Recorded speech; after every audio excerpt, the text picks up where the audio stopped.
Thank you for coming. I was assured this was the graveyard shift and there would be no one here, so this is surprising. I'm Nate. I'm a learning strategist at Sponge.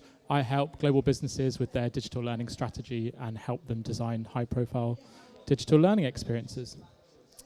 I wanted to start with a bit of a story, so to speak. There's a question I always dread out and about in the real world, and that's what do I do for a living? And I don't know if anyone else who works in digital gets this, but I'm very bad at articulating what I do for a living. My mum thinks I work for MI5. My wife calls me Chandler Bing. But over the years, I've kind of perfected a shtick that gets me through. And what it is I say to people, we know you have to do e-learning at work, like fire safety or manual handling. Well, I kind of do that, but for good stuff and for big businesses. And that's got me through. But I've had this reaction many, many times. I'll say, hey, you have to do e-learning, and people will stop, and they'll go, oh, I hate it. And then I'll kind of finish by, oh, okay, well, I make it. And I got that like 4 or 5 times, maybe more, and I thought,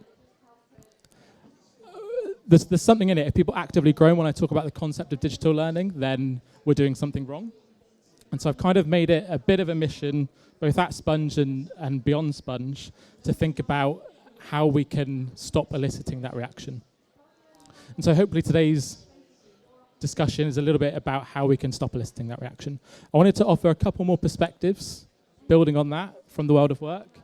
This is a quote from 360 Learning's 2022 report on the state of learning and the flow of work. You can read that at the bottom. I don't know why I said it out loud. But the quote says that people don't like e-learning, basically, or online learning, which is pretty bad when the majority of global businesses rely on digital learning to scale learning in any meaningful way. It's a pretty damning statistic. The second perspective I wanted to offer is one that I've had from a conversation with a business recently. This is a global social media giant based out in the US, going through economic headwinds, they're going through productivity issues, they want everyone to do more with less time. And I was speaking to their compliance learning team, and they said to us, actually our leaders are asking us, let's condense all of our learning to 1 week in the year so everyone can spend the rest of their time like doing their job. And the inference there is that e-learning and doing of it actually hinders people performing their jobs. So we've got people saying that online learning is ineffective, actively groaning at the thought of it. Our business is seeing learning as an obstacle to performance. And to me, that's a clear imperative to offer some change and to try and do things differently.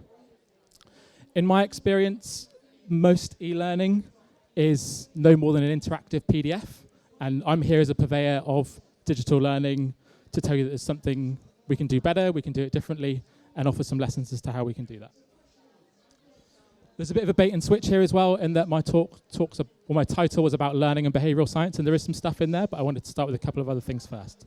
So I want to talk about finding the right partner, finding the right problem, applying the basics of learning science, applying the basics of behavioural science, testing and iterating. And my hope is that you can go away, do some things tomorrow with what you've heard today that will help you reframe what e-learning, digital learning means at your business, and use it to change behaviour in meaningful ways. So I want to start with finding the right partner. If the majority of people who consume e-learning actively groan at the thought of it, I would encourage everyone to stop working with stakeholders that ask you to deliver e-learning. We've all been there. We have a stakeholder who says, I need a portion of learning, please. I need 20 minutes on sales skills, or I need a 2-hour webinar on soft skills, and that will make my business better. I hope that we all will agree that that's not going to influence behaviour in any meaningful way. So here are some questions we can start to ask. What problem are we trying to solve? What data indicates that this is a problem? Why is a portion of learning going to solve the problem? And my favourite, how motivated are you to truly solve the problem? Later on, we'll talk a little bit about what we can do with some of the answers to these questions, but what I'd love you to look out for first and foremost is like the reaction to those questions. What does your stakeholder or your partner say when you ask them? Do they shiver? Do they look excited? And you'll get a feeling for what kind of reaction you'll get if you deliver anything other than e-learning as interactive PDF. And I would encourage you, if someone asks for that, to say no, or to deliver it as quickly as possible and as painlessly as possible, because you will not change behavior designing and delivering e-learning as a PDF. And when I say e-learning as a PDF, I mean lots of content with lots of clicks. So let's ask questions that help us find the right partners to help us change behavior. Second of all, I want us to think about finding the right problem. Rarely do the problems that I come up against with clients rest solely in the domain of learning. You might or might not have heard a stakeholder ask you for learning on DE&I, for instance. I took the time before today's talk to have a little research around what some big businesses are doing in the DE&I space.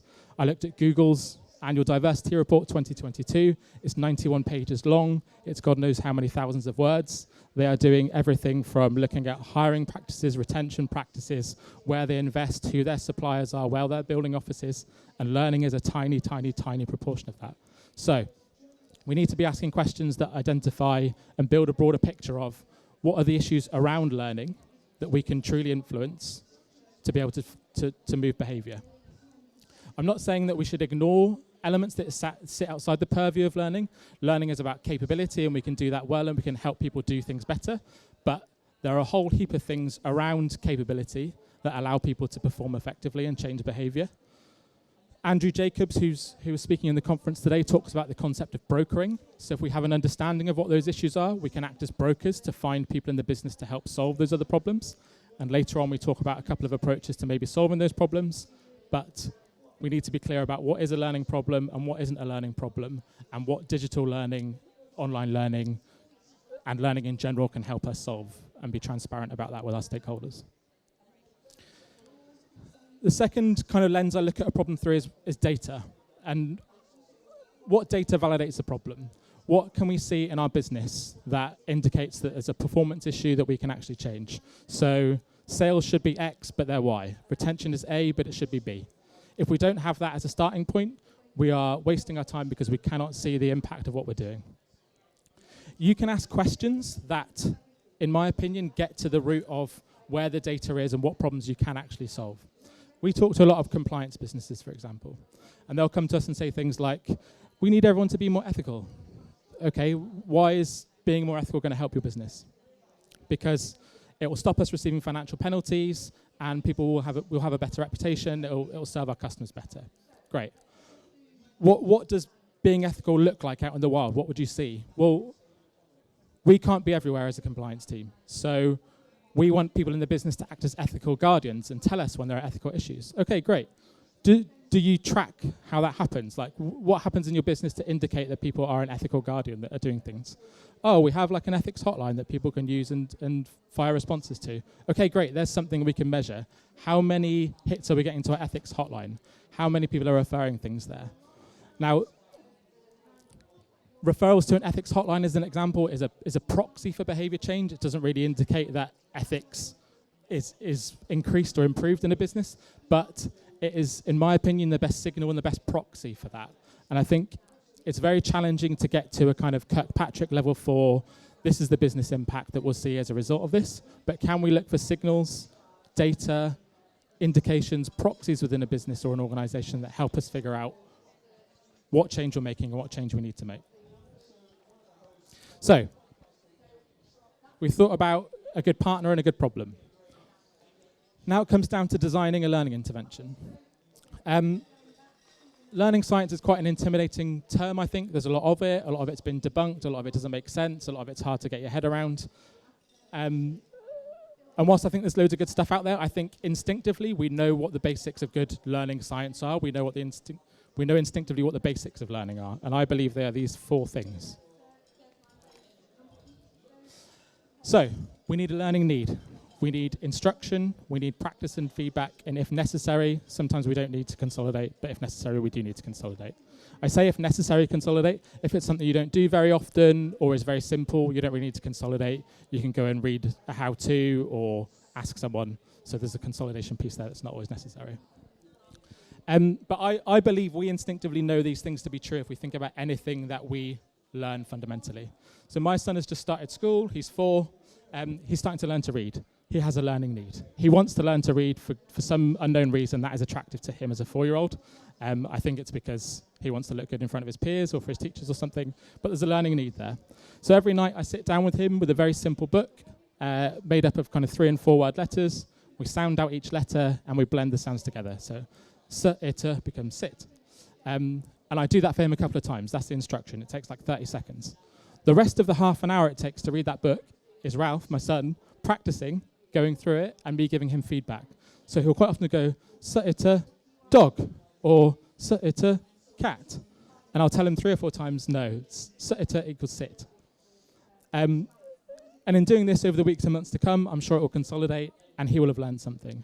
And I guess most of you would recognize that as a learning process that we all go through. In my opinion, digital learning, e-learning in the workplace stops at instruction, and we forget about practice and feedback and consolidation. So I wanted to talk a little bit about a kind of worked example that we could think through to structure the rest of our piece on learning science and behavioural science. Imagine a stakeholder comes to you saying, we need to create a feedback culture. Feedback's a big thing these days. People are really excited about it. The standard approach might be to create a digital learning module where we talk about what feedback is, the value it has to a business, what the model is, ask a couple of questions to make sure someone's understood the model. Maybe we'll give them a PDF that summarizes the model that someone can download to reuse when they're in a conversation with a client in a factory, like that would happen. And then we put it on the LMS and we send out an email and say, hey, there's a piece on feedback. You're going to get better at it, and we're going to create a feedback culture. And nothing happens. And if you speak to people that are at the other end of that learning intervention, they'll say, I don't believe in the value of feedback, i.e. there's no learning need. I got the model, but I couldn't really remember it when I needed to, like 3 months later. That's the practice and the feedback. Or at the time I needed to use it, I didn't have the resources necessary for me to remind me of what to do. And also when I did it, it didn't go very well. Like the person didn't take it very well, so there's not effective feedback in there around how to deliver it. So if we were to rip up that approach and think about how we would design a program for behavior change based around creating a feedback culture, I do it in a few different ways. First of all, I'd assume that the partner I'm working with is open to solving the problem and motivated to do so and open to some thinking that's going to help us. That's step 1 and is really necessary. Step 2 is about framing the problem in the right way. Now I'm going to make a big leap here and talk about a business that in their quest to create a feedback culture, they've designed a bespoke piece of software where people say, hey, I gave this person some feedback, and then that person gets a notification, and they rate the feedback they received. Now, that system may not exist in reality, probably doesn't, but for the purposes of this example, stick with me. So there's a few problems in there that I think we need to think about. There's the system itself, where people go and enter their feedback and rate it in reverse.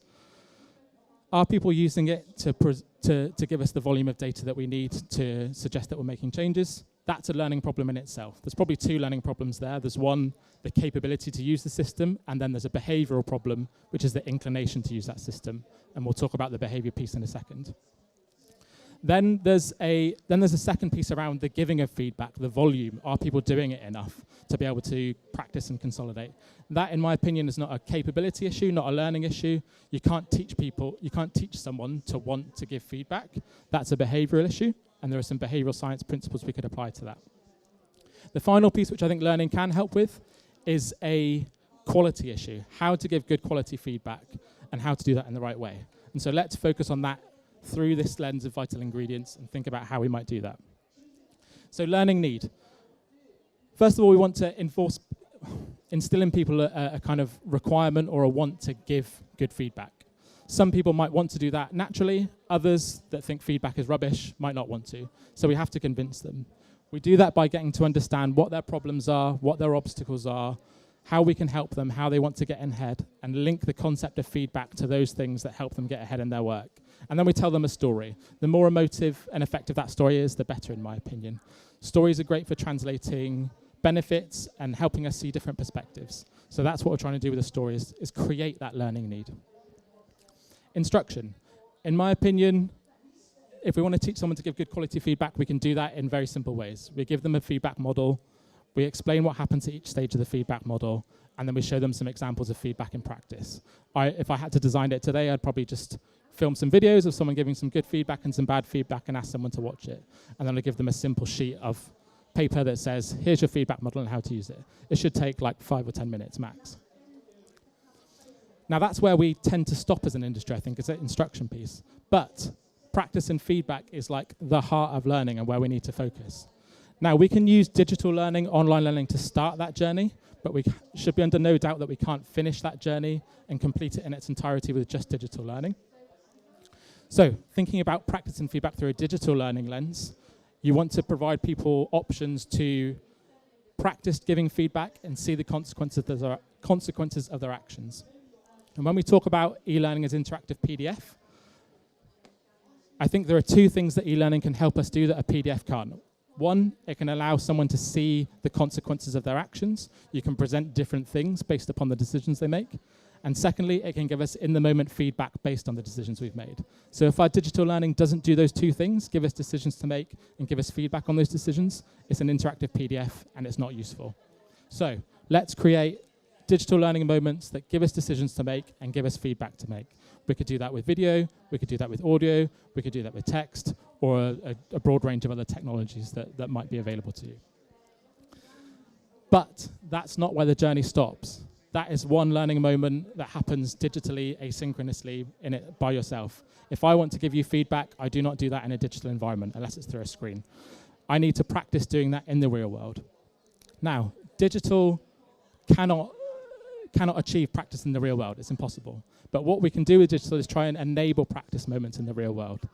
So for practice and feedback, I'll be thinking about how can you create amongst managers and peers an environment for coaching and feedback on giving feedback and allow people to demonstrate it and see it in action. How can you provide digital resources that people can use in the moment, put them somewhere useful, not an LMS, somewhere they can access, that they can use right that moment. I'm on the shop floor, I need to give someone feedback about not using a drill like that. Okay, here's my feedback model. How could you create a learning campaign that keeps the giving of feedback front of mind and make sure that people continue to do it?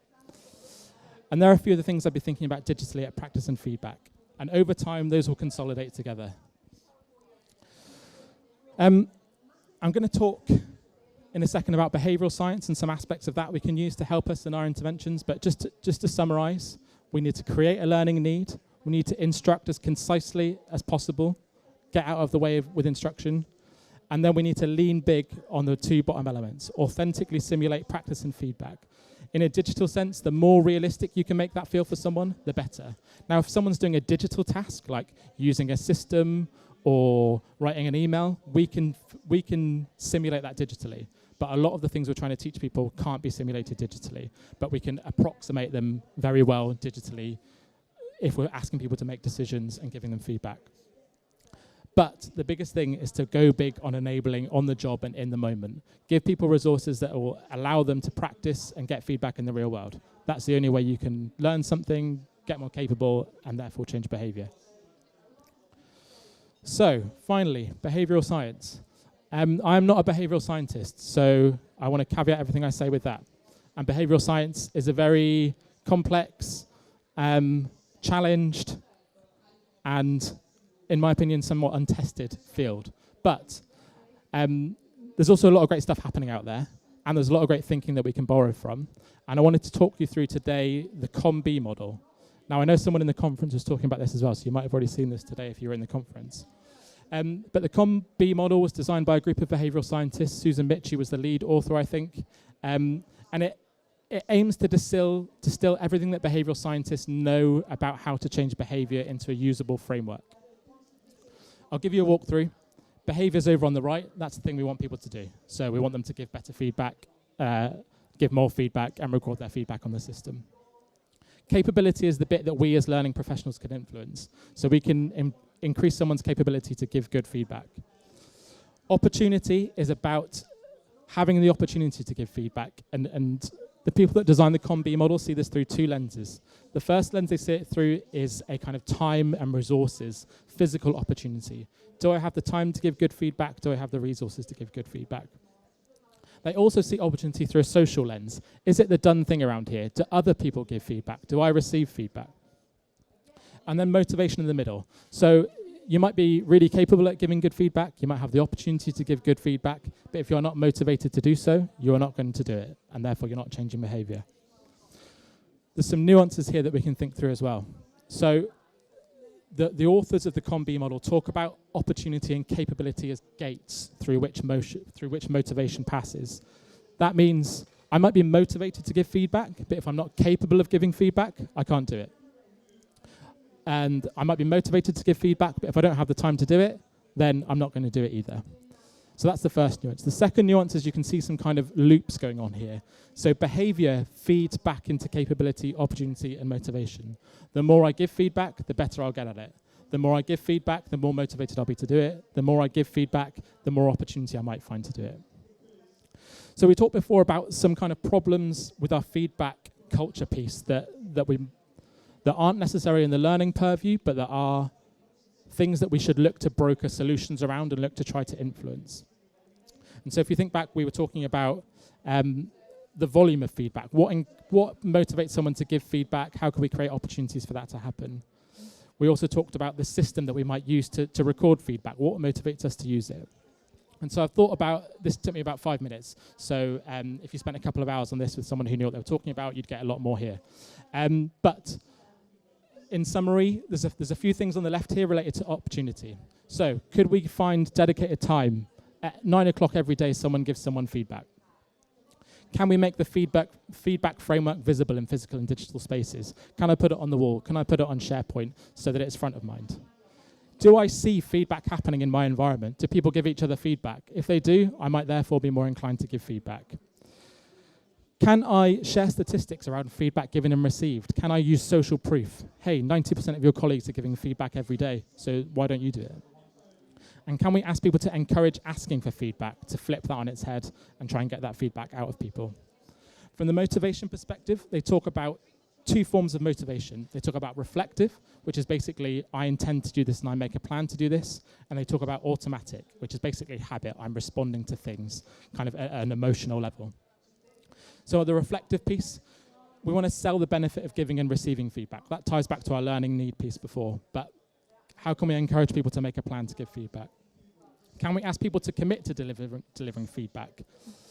Then at an automatic level, at a kind of habit level, there's an author called James Clear of Atomic Habits that talks about habit stacking. So what are the habits you already have, and how can you chain feedback to that? So for instance, I always grab a coffee at 9 o'clock in the morning. Can I chain a habit of always giving feedback at the same time? Can we incentivize giving feedback in some way? We have the data around how much feedback people are giving. Can we use that to incentivize it? That's where we might look at things like gamification of leaderboards. Probably not for feedback, but you get the picture. So that's behavioral science and learning science. So we might have found a really great partner. We might have found a really great problem. We might have leveraged the best of learning science to change capability. We might have leveraged behavioral science to increase opportunity and motivation to change behavior. But I want to talk about the value of testing and iterating. We can do all of those things, but we might still fail. This is a quote from Ogilvy's Consulting Behavioral Science Annual 2022. So Ogilvy, if you don't know, they're a big ad agency, marketing agency. They have probably the best known behavioral science practice for commercial usage in the UK and globally. Every year they release an annual of their favorite behavioral science experiments and projects from the last year. And it is full of quotes like this. We tried it, but it failed, so we'll learn some lessons. We didn't see the data that we were expecting to see. So these guys are like some of the smartest people that are working in behavioral science. They've got a ton of money being paid to them by big businesses, and they're still failing. So I want us to normalize failure. But we can learn from failure, and we can get better. So that's the first thing to do. However, I know that there's some discomfort probably in the corporate space particularly around investing in a learning program only to pilot it and then see that it doesn't have any impact, which is a scary thing to do. But if we do that and we're not making any impact, then what's the point? And I just did a quick calculation around how much time people might spend learning. So if 5,000 people spend 3 hours training and the average UK salary is like £13.57 an hour, that costs a business £200,000. So if you spent £50,000 creating a learning program, £100,000, it's going to cost your people £200,000 just to go through 3 hours of training. That is a huge cost to the business right there and then. The productivity cost is probably more. If we're paying people £13.57 an hour, they should hopefully be contributing more than £13.57 an hour to a business. So the productivity cost is probably something like that on top again. So we should be piloting, we should be testing, we should be iterating. We should be finding groups within our business that we can control and test against to see that what we're delivering is having impact. We should be building things as cheaply as possibly and getting them out as quickly as possible and iterating on them and building on them. And coming back to our piece around data and having data associated to a problem, we need to work on problems that have data associated to them, because if we don't know if we've had any impact. So, in summary, find the right partner, find the right problem, apply the basics of learning science and behavioural science, test and iterate. And that's me. Thank you.